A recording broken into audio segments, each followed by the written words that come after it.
All right, let's go now to John chapter 10, starting in verse, we're actually going to go to John chapter 11, but I want to give a little bit of backstory, because when Jesus gets this message from Mary and Martha that Lazarus has died, we want to know what has just happened. And so we have to go back to John chapter 10 to get some of that. In verse 31 of John chapter 10, it says, "The Jews picked up stones again to stone him.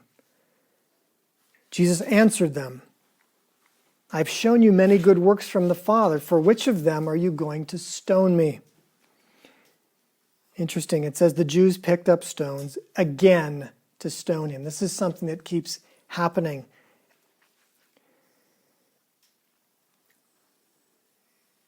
Now, John 10:39, I'm reading in the ESV. "Again they sought to arrest him, but he escaped from their hands. And he went away across the Jordan to a place where John had been baptizing at first, and there he remained. And many came to him. They said, 'John did no sign, but everything that John said about this man was true.' And many believed in him there."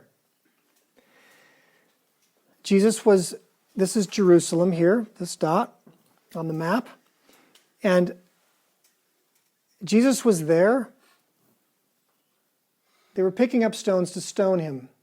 He actually, looking at the other Gospels, it appears that he went, this is the Galilee area. He went back up this way, started coming back down. The Samaritans would not receive him, so he had to go back across, this is the Jordan River, and came down this way, and ended up baptizing at this place we're going to call Bethany beyond the Jordan. So it's across the Jordan River over here. Now, the Bethany where Lazarus lives is right near Jerusalem. It's 2 miles from Jerusalem. But to get there, this is the Dead Sea. The Dead Sea is below sea level. It's a 3,300-foot climb up to Jerusalem. This is quite an interesting, the road, this is Jericho to Jerusalem, is a 5% grade. It's a pretty significant grade. But Jesus now, when he's going to receive the message, Lazarus is here at Bethany, he's going to be receiving this message. Mary and Martha are going to send messengers to him, and they're going to have to go. This is 14 miles here, and then he's got a day's journey or so to here. So the messenger is going to have to come to them here. So he's going to be receiving the message out here. And now we'll enter the story and see what happens. "Now a certain man was ill, Lazarus of Bethany, the village of Mary and her sister Martha. It was Mary who anointed the Lord with ointment and wiped his feet with her hair, whose brother Lazarus was ill. So the sisters sent to him, saying, 'Lord, he whom you love is ill.' But when Jesus heard it, he said, 'This illness does not lead to death. It is for the glory of God, so that the Son of God may be glorified through it.' Now Jesus loved Martha and her sister and Lazarus. So when he heard that Lazarus was ill, he stayed 2 days longer in the place where he was. Then, after this, he said to his disciples, 'Let us go to Judea again.' The disciples said to him, 'Rabbi, the Jews were just now seeking to stone you, and you're going there again?' Jesus answered, 'Are there not 12 hours in the day? If anyone walks in the day, he does not stumble, because he sees the light of this world. But if anyone walks in the night, he stumbles, because the light is not in him.' After saying these things, he said to them, 'Our friend Lazarus has fallen asleep, but I go to awaken him.' The disciples said to him, "Lord, if he's fallen asleep, he'll recover." Now Jesus had spoken of his death, but they thought that he meant taking rest in sleep. Then Jesus told them plainly, "Lazarus has died, and for your sake I am glad that I was not there, so that you may believe. But let us go to him." So Thomas, called the twin, said to his fellow disciples, "Let us also go, that we may die with him."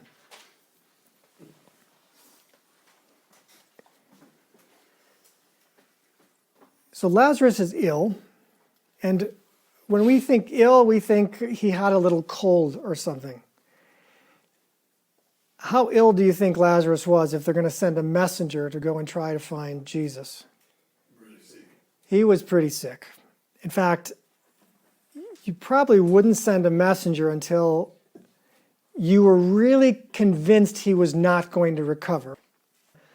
So they're hiring a messenger to go and try to find him and obviously try to bring him back. Now let's look closely at what the message is that Jesus gives to Mary and Martha. Because later on, they're going to be fairly angry with Jesus. We're going to be reading that. But let's look at the message that he gives them. Verse 4, "This illness does not lead to death. It is for the glory of God, so that the Son of God may be glorified through it."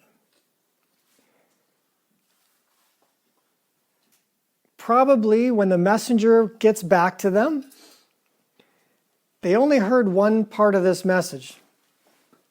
Which part did they hear? Doesn't lead to death. Oh, he's not going to die. He'll be okay. He's going to be okay. That's the only thing they heard. He missed the part about the glory of God and the Son of God being glorified. We're not concerned about that stuff when we've got a serious problem. All we want is our problem to go away. All they heard was, he's not going to die. If you do the math, this messenger comes to Jesus out here. Jesus stays here 2 more days. He takes a day to come to Jericho. He takes another day to climb up here. So he arrives on day 4. Lazarus has been dead. If you do the math, it appears that the messenger, who probably tried to make this all in one day, has arrived back here, has given the message to Mary and Martha that this doesn't lead to death. It appears to me Lazarus died the same day, within hours of the messenger arriving. How do Mary and Martha feel about that? You're starting to see how the tension is building. Right? This is not a simple story. These are real people whose brother has died.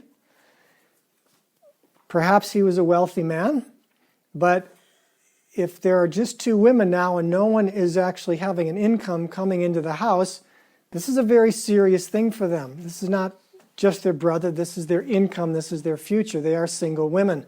They are vulnerable. This is a very unhappy time for them. Jesus gives the message he's not going to die. Within hours, he dies.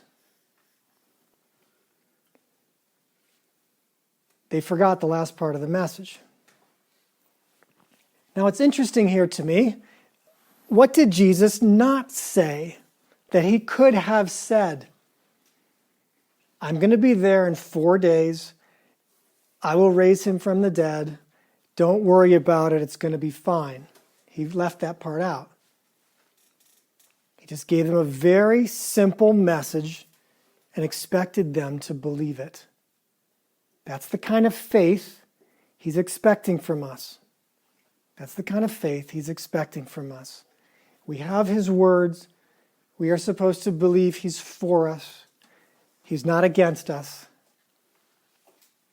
We can trust him with everything in our lives, even the most valuable thing, which to these women, the most valuable resource in their life was their brother. Clearly. He was obviously a very good man. He loved Jesus, right? This means he was a humble man, a sensitive man. He had a position probably of some influence in the area in Jerusalem. I believe one of the reasons that Lazarus got sick, from what I know about the immune system, when do you get sick? When you are stressed. When your immune system is stressed. Have you ever noticed that? That when you tend to get sick when you've had some stress in your life? Lazarus was a friend of Jesus. Where do you think his stress was coming from? Was everyone a big fan of Jesus? No. A lot of people hated him. A lot of people wanted him dead. A lot of people thought he was absolutely bad news for them, for the Jewish people, for the temple, for all that they thought was great. Jesus was bad news. Lazarus was his friend. I wonder if the stress caused by being in the middle of this tension, being kind of a big man in Jerusalem, having all these influential friends, and having a friend like Jesus, was making him, he kind of could see where this was going. He could see the people were always talking amongst themselves about, oh, we've got to get rid of him. Oh, isn't he doing great things? There was all this tension about who this man was. And Lazarus was in the middle of it.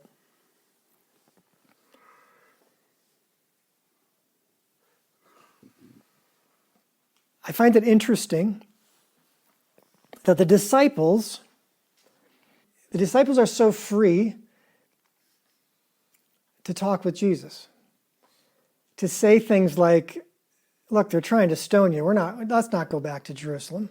Jesus says, hey, we're going to go back to Judea. We're going to go back here where they were threatening us. And disciples say, no, that's a bad idea, boss. No, let's not go back.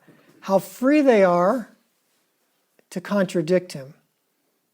In fact, when he says, Lord, if he's fallen asleep, he'll recover. Like we don't want to go. We really don't want to go. Jesus' leadership style is so gentle and so beautiful that his disciples feel very free to speak up, to tell him what he should. In fact, they think he's naive. They think that he doesn't know what he's talking about. In fact, I remember a time when Peter thought he didn't know what he was talking about. Do you remember that? He said, Lord, Jesus was talking about him having to suffer and die. And Peter said, oh, far be it from you. That will never happen to you. And what did Jesus say? Get behind me, Satan. You're thinking about men and not the will of God. But how free was Peter to pull Jesus aside and essentially correct him? Help this naive young man see the truth. See, these disciples all had what we would call street smarts. Maybe some of you have street smarts. And you know what should be done. How free they were to correct Jesus. Which, what we're doing here is we're trying to see the character of each of these people. The character of Jesus we can read by looking at how people approach him. Like they feel perfectly fine saying, no, look, he'll wake up. We don't want to go. I also want to point out how Jesus talks about death. He says he's asleep. He says that one other time. Do you remember where that was? There's someone else who has died, and he says that they're asleep. Oh, that little girl. The little girl. Good. Jairus' daughter. It's as if Jesus doesn't see death as real. To him, looking from his perspective, there is no death. In fact, he's going to say that to Martha later on. He's basically going to say, he who believes in me will live and never die. Do you believe that? So essentially, Jesus is saying, if you're expecting to die, you're going to be disappointed. If you're expecting to die, you're going to be disappointed. You're not going to die. If you believe in him and you're expecting to die, you're not going to. It's one, in the kingdom of heaven, it's one fluid transition. Very interesting how that death doesn't seem to bother him. But it certainly bothers us, and it certainly bothers the two sisters. And then we notice also in verse 16, Thomas, doubting Thomas. And we notice Thomas here, again, very free to comment to Jesus. Okay, let's go die with him. A very dramatic, a little, oh yes, Thomas, let's go die with him. Thomas is free to say that to Jesus. What kind of a group of disciples were they? He was very approachable. But also we're looking at now Thomas, who later on is going to doubt that Jesus is risen. He's very emotional, very passionate, and believes Jesus could not have risen from the dead unless what does he say? Unless I see the marks in his hands and put my hand in his side, I won't believe. Right, this is Thomas. Let's just pause right there, and I want us to say,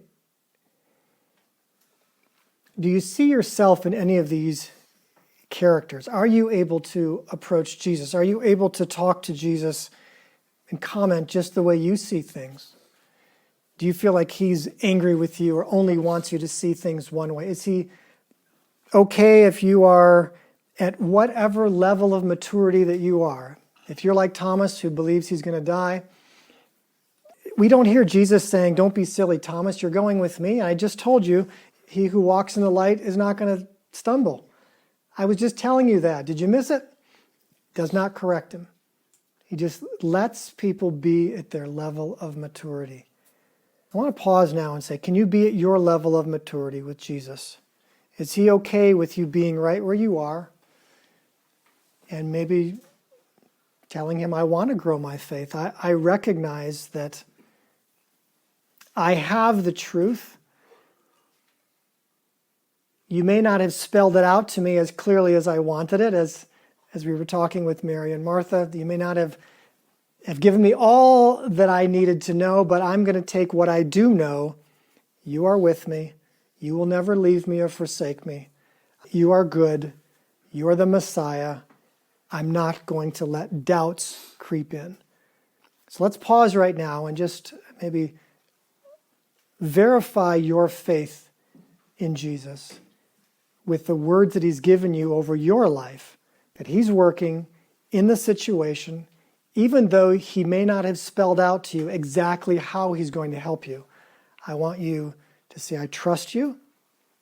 Thank you. I know that you are going to work this out. All things work together for good. Let's give you a few minutes now.